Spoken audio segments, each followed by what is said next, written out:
Welcome to 5-Minute Maths. We are having a look today at slightly more complicated equations. So it's like equations take two. So let's say we've got fractions. So in the previous video, we looked at fractions, but with a number as a denominator. Now we're going to look at fractions with a variable as a denominator.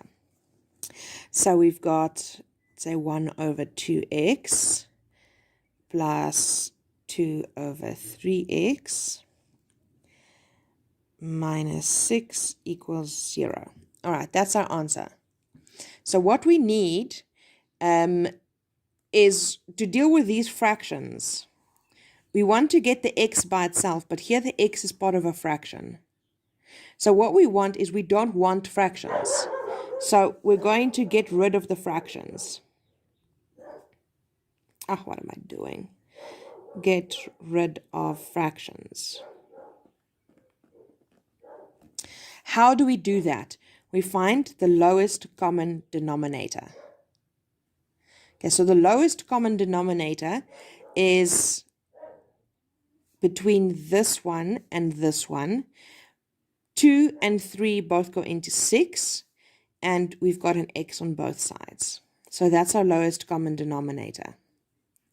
And then what we do, you must write this down, lowest common denominator. And then you write down the lowest common denominator cannot be 0. Because remember, we can't divide by 0. So if this is 0, then our answer is going to be undefined. So we can't do that. Okay, so let's get rid of the 6. Let's quickly solve this little equation here. So we divide by 6 and we've got x can't be 0. Okay, now we move on to our main question. So what we're going to do now is we're going to multiply the lowest common denominator. Okay, so we're going to say, I'm just going to rewrite this over here.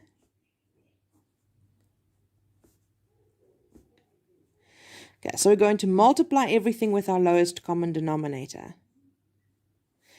And this one gets multiplied. But if you multiply everything. Each term must be multiplied because otherwise your equation doesn't balance anymore. Okay, so let's have a look what we've got now. We can't make an equals on this side. Just remember that as a side note because we've got an equals here in the middle. So what you can do is you can always write your equal signs in the middle. Then you know that you've got them and you can see what's going on. It's just organizing it nicely. Okay, so let's have a look here.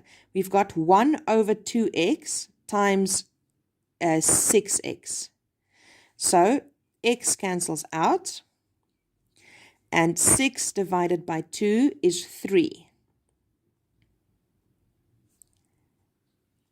Okay, here we've got x's cancel out, and we've got 6 divided by 3 is 2. We already have a 2, and now we're going to have another 2 because we times. Okay, for this one, negative 6 times negative 6 is negative 12, and we've got an x. 0 times anything is just 0. So what have we got now? Here we've got those two must be timesed out. So that's 4 minus 12x equals 0. Now these ones don't have an x. This one does. So we need to take those to the other side. So we're left with negative 12x. And on this side we've got negative 3 and negative 4. Okay, so negative 3 and negative 4 becomes negative 7. Okay, we don't want a 12x, we want the x by itself, so we divide by minus 12. And we're left over with x equals 7 over 12. Don't freak out about fractions. Fractions is a part of maths. It's normal. Right. Let's do one more and we add some brackets in there.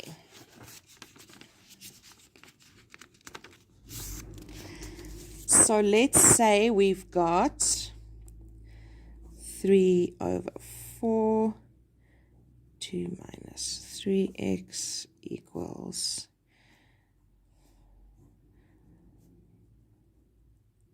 okay, there we go. There's our sum. There's our equals. So we've still got a fraction. So you can either, it doesn't matter which one you do first. Getting rid of the fraction, we need to do, and getting rid of the brackets, we need to do. But it doesn't matter which one you do first. I like getting rid of the fractions first because then I've got less fractions to deal with. So first of all, I'm going to say, what is the lowest common denominator? The lowest common denominator is between 4 and 5 is 20. It doesn't have an x here, so we don't say equals 0 because 20 is not equal to 0, so we don't need to bother about that. It's only when we've got an x in the lowest common denominator that we have to say is not equal to 0.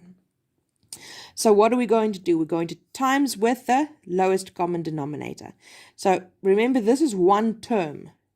So this term gets times by 20. This term gets multiplied by 20. Not each number, because each term, not each number. Okay, so what have we got here? 20 divided by 4 is 5. So here we've got 5 times 3 is 15. And these brackets stay exactly the same. 20 divided by 5 is 4. So we've got 2 times 4 is 8. And the fraction is gone. So 8, and we've got, that one stays the same. So we got rid of the fraction. So if you times with the lowest common denominator and you're still left over with a fraction, then you obviously did something wrong. So then go check your work. Now we can do the distributive law to get rid of these brackets.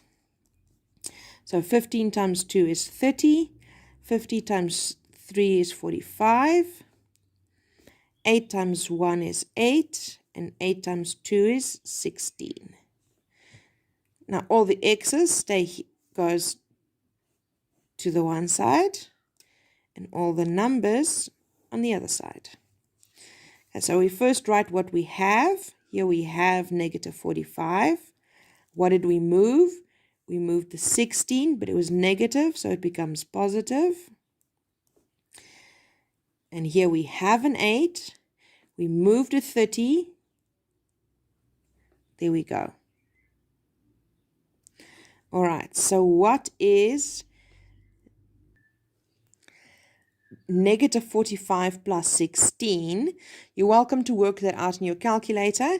If your